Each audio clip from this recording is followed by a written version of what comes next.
Shalom, selamat malam Bapak Ibu sudah dikasih Tuhan. Puji Tuhan, malam hari ini kita bertemu kembali dalam program My Way. Dan hari ini adalah hari yang sangat spesial karena kita memperingati Hari Kemerdekaan Indonesia, yaitu pada tanggal 17 Agustus tahun 2021. Dan tema malam hari ini adalah Merdeka dari Kekecewaan. Puji Tuhan, kita akan baca terlebih dahulu ayat emas kita hari ini, Lukas 7 ayat 23. Dan berbahagialah orang yang tidak menjadi kecewa dan menolak aku. Puji Tuhan. Mengapa saya ambil topik ini hari ini?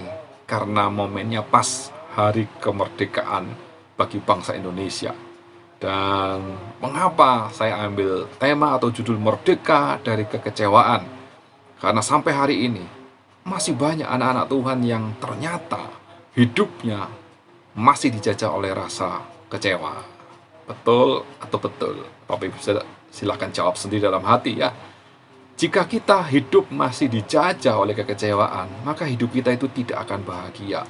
Bangsa Indonesia menjadi bangsa yang bahagia, gembira, sentosa setelah mengalami kemerdekaan. Demikian juga dengan kita. Kalau hidup kita masih diliputi oleh rasa kekecewaan, atau kita masih kecewa dengan sesuatu, maka kita belum merdeka dari rasa kecewa tersebut, maka hidup kita belum bahagia.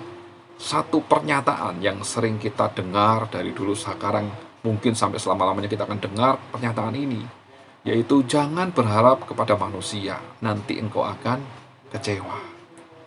Apakah pernyataan ini benar? Bapak Ibu Saudara dan saya sudah mengalaminya. Dan kita bisa berkata, memang benar. Karena siapa lagi yang sering atau bisa membuat kita kecewa selain daripada manusia. Dan kalau kita renungkan, kita pikirkan apa saja sih hal-hal yang bisa atau sering membuat kita ini kecewa dalam kehidupan. Tentu Bapak Ibu Saudara punya banyak alasan untuk kecewa. Dan dari sekian banyak alasan, secara top survei saya mencatat bahwa yang paling sering menyebabkan kekecewaan adalah ketika kita mengharapkan sesuatu, tetapi kenyataannya tidak sesuai dengan harapan dari kita. Nah, ini dia.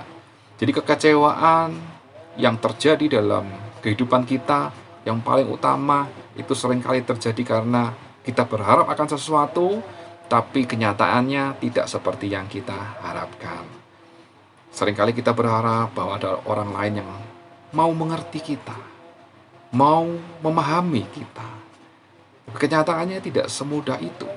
Dan bukankah hal ini adalah hal yang paling sering terjadi dalam hidup kita? Siapa sih yang tidak ingin dimengerti?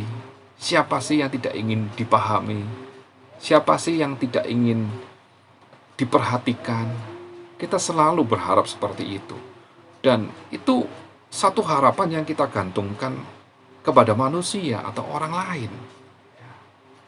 Kalau kita masih berpikir hal-hal semacam itu, lalu kapan kita mulai berpikir bahwa kita mau belajar untuk memahami orang lain, mau belajar untuk mengerti orang lain? Firman Tuhan dalam Amsal 18 ayat 24, firman Tuhan berkata, ada teman yang mendatangkan kecelakaan, tetapi ada juga sahabat yang lebih karib daripada seorang saudara. Firman Tuhan ini ditulis 2000 tahun yang lalu, tetapi sudah menemplak kita dengan jelas ya, karena ada teman yang katanya teman, tapi justru mendatangkan kecelakaan, artinya berbuat tidak baik kepada kita. Tetapi ada juga seorang teman yang menjadi sahabat kita, di mana sahabat ini ternyata lebih baik daripada saudara kita, orang yang sedarah dengan kita, entah saudara kandung, entah saudara sepupu. Ternyata masih ada sahabat yang merupakan orang lain ya, yang lebih baik kepada kita. Bukankah yang seringkali membuat kita kecewa ini adalah orang yang terdekat dengan kita? Bisa jadi itu adalah keluarga kita, bisa jadi itu adalah saudara kita, atau mungkin rekan-rekan teman-teman seiman kita, bahkan pendeta atau gembala kita, yang sudah begitu dipercaya, diharapkan, dan diandalkan. Ternyata mereka lah yang menjadi sumber utama kekecewaan kita. Bapak Ibu yang dikasihi Tuhan, sampai kapanpun selama kita masih hidup dalam dunia, di mana kita masih bertemu bersosial dengan manusia yang lain, dengan orang-orang yang lain, mungkin kita akan masih menjumpai kekecewaan demi kekecewaan. Tapi kekecewaan yang kita jumpai adalah lawan yang harus Anda lawan dan hadapi. Dan tipsnya adalah jangan sampai Anda kalah terhadap kekecewaan tersebut. Kekalahan terhadap kekecewaan itu bisa berujung kepada menyalahkan Tuhan atas kekecewaan yang mungkin Anda alami. Jangan sampai Anda kalah terhadap kekecewaan itu. Karena Tuhan tidak pernah mengecewakan kita.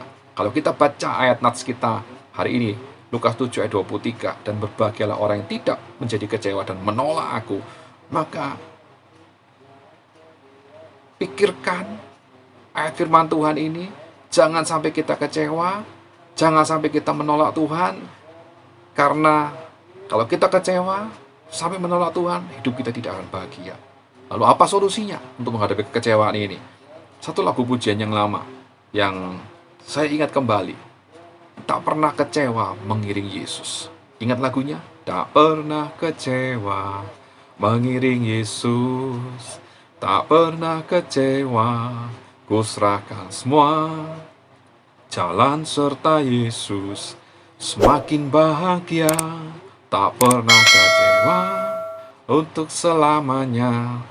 Ya itu dia, berjalan bersama Yesus, menyerahkan semua kepada Yesus, tidak akan pernah mengecewakan. Berharaplah kepada Tuhan, jangan berharap kepada manusia, maka Tuhanlah yang akan memberi sukacita dan damai sejahtera. Mari hari ini kita memperbaharui komitmen kita di hadapan Tuhan. Kalau dulu bangsa Indonesia berkata merdeka atau mati, mari sekarang kita berkata saya sudah merdeka dari kekecewaan hidup ini. Filipi 4 ayat 13, segala perkara dapat kutanggung di dalam Dia yang memberi kekuatan kepadaku.